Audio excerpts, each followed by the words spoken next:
Corona எப்படி தொடங்கியது? பகுதி 1. மறைந்த மிருகம் இடம் வுஹான் நகரம் சீனா காலம் 2019 ஆம் ஆண்டு முடிவு வுஹான் நகரம் ஒரு அழகான ஆனால் பரபரப்பான நகரம். அங்கே ஒரு பெரிய விலங்கு சந்தை இருந்தது. அந்த சந்தையில் சில்லறை வியாபாரிகள் உயிருள்ள விலங்குகளையும் ஆபத்தான வனவிலங்குகளையும் விற்பனை செய்வார்கள். ஒரு நாள் ஒரு சிறிய பேட்ஸ் விலங்கு தனது உடலில் ஒரு புதிதான வைரஸை தாங்கிக் கொண்டு வந்தது. அந்த வைரஸ் மனிதர்களுக்கு தெரியாமலே வேறு ஒரு விலங்குக்குள் சென்றது. சிலர் அதனை பேங்கோலின் என்றனர். அந்த விலங்கு மனிதர்களால் உணவாக உண்ணப்பட்டது. அப்போது அந்த மர்மமான வைரஸ் மனித உடலில் நுழைந்து விட்டது. அந்த மனிதர் யார்? விலங்கு சந்தையில் வேலை பார்த்த ஒரு மனிதர்.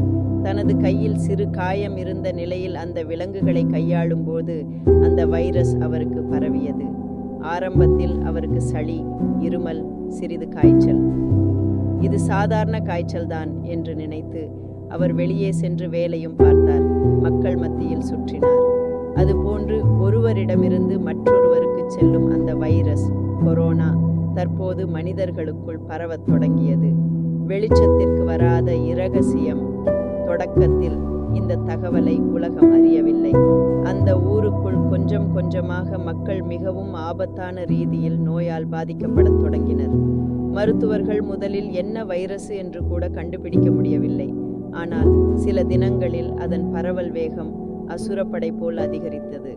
அடுத்த பகுதி பாகம் 2. உலகம் அதிர்ந்த நாள். கொரோனாவின் உண்மை வெளிவருவது எப்படி? உலகம் அதை எப்படி எதிர்கொண்டது?